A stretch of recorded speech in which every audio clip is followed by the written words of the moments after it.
क्या आप बार बार सरकारी नौकरी के लिए प्रयास कर तो रहे हैं, परंतु बार बार फेल हो जाते हैं। कभी मेडिकल में, कभी फिजिकल में, तो कभी आप कंपटीशन में या कभी एग्ज़ाम में। कुछ न कुछ कारण बनता है और बार बार फेल हो जाते हैं। इस वीडियो में आज हम जानेंगे कि छठा भाव सरकारी नौकरी के लिए कितना महत्वपूर्ण है, क्योंकि सरकारी नौकरी के लिए छठा भाव का विचार किया जाता है। तो क्या आपके छठे भाव की वजह से सिक्स भाव हाउस जो है आपका, उसकी वजह से क्या आप बार बार फेल हो जा रहे हैं, ये इस वीडियो में जानेंगे। प्रिय दर्शकों, कुंडली समाधान देखा जाए तो जीवन में कुंडली वो एक रास्ता है जहाँ से हम समस्याओं का समाधान प्राप्त कर सकते हैं। तो इस चैनल में कुंडली समाधान में कुंडली से समाधान तक, यानी कि आपकी हर समस्या का समाधान हम कुंडली से जानने की कोशिश करते हैं। आइए जानते हैं छठे भाव के बारे में। और आप बार बार असफल हो रहे हैं तो उसके पीछे क्या ये छठा भाव है, छठा भाव का क्या महत्व यहाँ रहता है सरकारी नौकरी में, ये जान लेते हैं। सरकारी नौकरी के लिए आपको बार बार एग्ज़ाम देना होता है, बार बार कंपटीशन में जाना होता है, बार बार पढ़ाई करनी होती है, मेहनत करना होता है। और जो आपके प्रतिद्वंदी हैं और बहुत सारे लोग फॉर्म भरते हैं, एग्ज़ाम देते हैं, फिजिकल करते हैं, उन सब से लड़ते हुए और आपको आगे निकलना होता है। हजारों लाखों लोगों के बीच से आपका चुनाव होता है। छठा भाव है कंपटीशन का, छठा भाव है मेहनत का, छठा भाव है सर्विस का, छठा भाव है संघर्ष का, छठा भाव है अपने विरोधियों के, या कह सकते हैं आपके जो कंपटीटर हैं उनसे फाइट करने का और आगे निकलने का।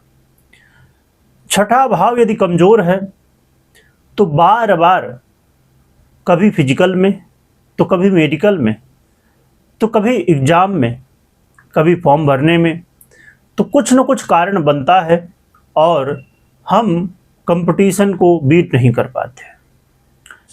क्योंकि सरकारी नौकरी प्राप्त करने के लिए बहुत मेहनत करनी होती है, बहुत तैयारी बार बार करनी होती है, बहुत पढ़ाई लिखाई करनी होती है, तब जाके आप आगे जाते हैं और सरकारी नौकरी प्राप्त करते हैं। जब छठा भाव कमज़ोर होता है तो हम मेहनत तो करते हैं परंतु हार जल्दी मान लेते हैं। हम कंपटीशन के लिए तैयारी तो करते हैं परंतु कुछ न कुछ कमी रह जाती है।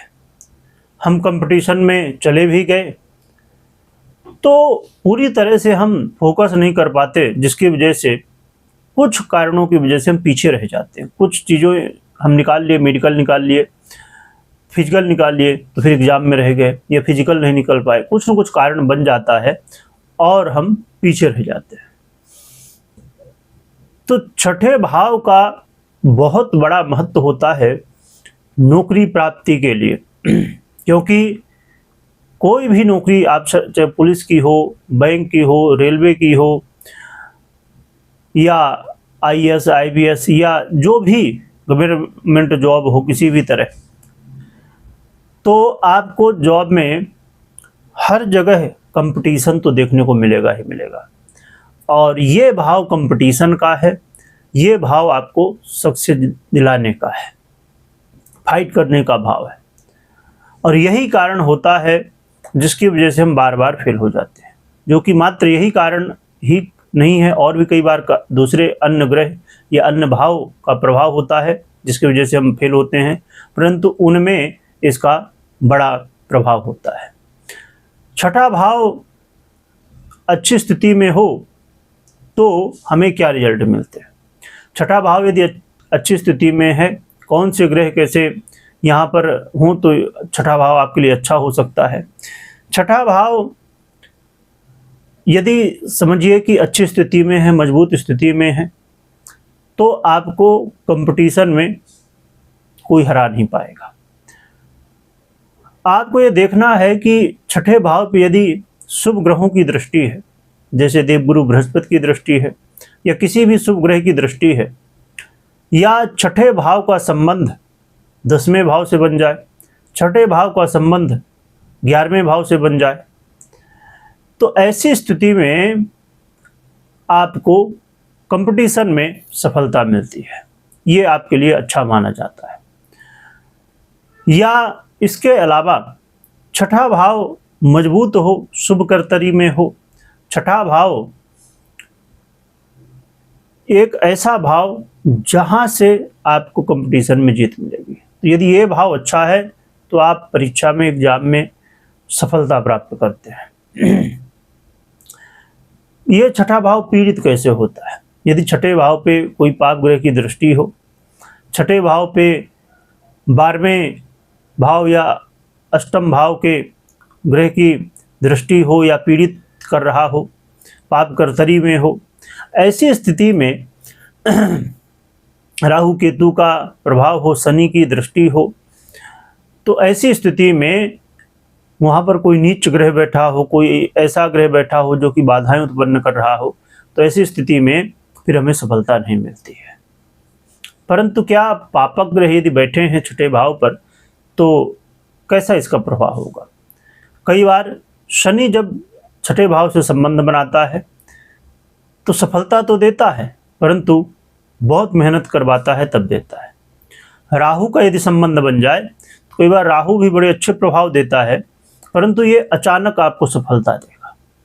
केतु यदि बैठ जाए तो केतु भी सफलता देता है, परंतु केतु यदि पीड़ित अवस्था में है या किसी भी तरह, तो फिर मुश्किलें आती हैं। तो यहाँ ये जरूरी है कि कौन सा भाव से संबंध बन रहा, कौन से ग्रह कैसे होके बैठे हुए हैं, ये डिपेंड करता है। परंतु इसका मतलब ये नहीं कि यदि आपका छठा भाव अच्छी स्थिति में है तो आपको सरकारी नौकरी मिल ही जाएगी। सरकारी नौकरी मिलने में छठा भाव को बहुत बड़ा हाथ होता है, परंतु क्योंकि ये कंपटीशन का भाव है, सर्विस का भाव है, इसलिए बेहद ज़रूरी है कि छठा भाव अच्छा हो। परंतु इसके अलावा दसम भाव, एकादश भाव और सेकंड भाव, दूसरा भाव जो होता है, इसके अलावा अलग अलग जॉब के हिसाब से भी कई बार 12वां भाव और अष्टम भाव भी देखा जाता है, तीसरा भाव भी देखा जाता है। तो डिपेंड करता है आप कौन सी सरकारी नौकरी के लिए तैयारी कर रहे हैं।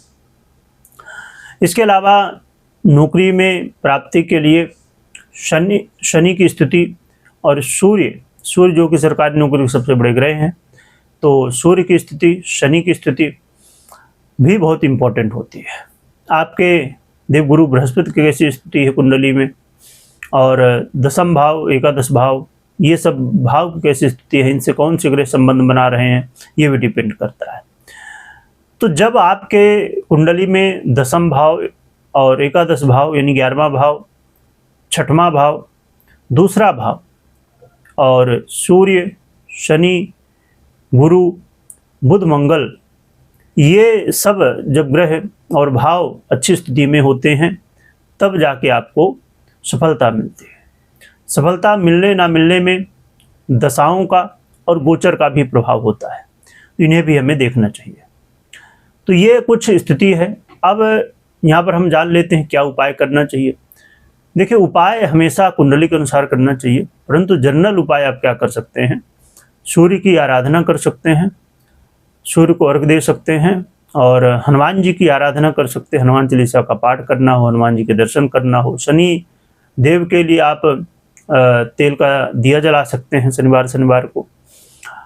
इसके अलावा आप 1 मुखी और 7 मुखी रुद्राक्ष धारण कर सकते हैं, जिससे आपके सूर्य और शनि मजबूत होंगे। या जो ग्रह पीड़ित है, जो भाव पीड़ित है, उसके अनुसार फिर आप चीज़ें उपाय कर सकते हैं। सूर्य यंत्र, शनि यंत्र अपने घर, ऑफिस इत्यादि में रख सकते हैं और फिर आराधना कर सकते हैं। सबसे अच्छा है कि नवग्रह यंत्र रख सकते हैं आप, जिससे नवग्रहों की आराधना हो सकती है। तो ये आप उपाय कर सकते हैं। तो मुझे लगता है कि क्लियर हो गया होगा कि छठवें भाव का कितना बड़ा महत्व है, क्योंकि ये कंपटीशन में आपको जीत दिलाता है, चाहे वो फिजिकल हो, मेडिकल हो, एग्ज़ाम हो। तो बिना कंपटीशन के कोई भी सरकारी नौकरी मिल नहीं सकती। तो इसीलिए बेहद ज़रूरी है कि छठवें भाव को हम समझें और अन्य भावों, अन्य ग्रहों को भी समझें। आप किस नौकरी की प्रिपरेशन कर रहे हैं, किसकी तैयारी कर रहे हैं, आप कमेंट करिएगा। और किस भाव या किस ग्रह के बारे में जानना चाहते हैं वो भी आप कमेंट करिएगा। इसके पहले भी सरकारी नौकरी के लिए वीडियो बनी हुई हैं, तो आपको प्लेलिस्ट मिल जाएगी और एंड स्क्रीन में भी प्लेलिस्ट की लिंक मिल जाएगी। तो आप ज़रूर पूरी जो प्लेलिस्ट में वीडियो देखेंगे तो आपको अपनी कुंडली से आप जान पाएंगे कि सरकारी नौकरी की क्या स्थिति है। और यदि आप डिटेल में जानना चाहते हैं, अच्छे से जानना चाहते हैं क्या कारण है और सरकारी नौकरी कौन सी आप कर सकते हैं, आपके लिए कौन सी सरकारी नौकरी ठीक रहेगी, तो आप अपनी पर्सनल कुंडली विश्लेषण करा के जान सकते हैं। वीडियो देखने के लिए बहुत बहुत धन्यवाद।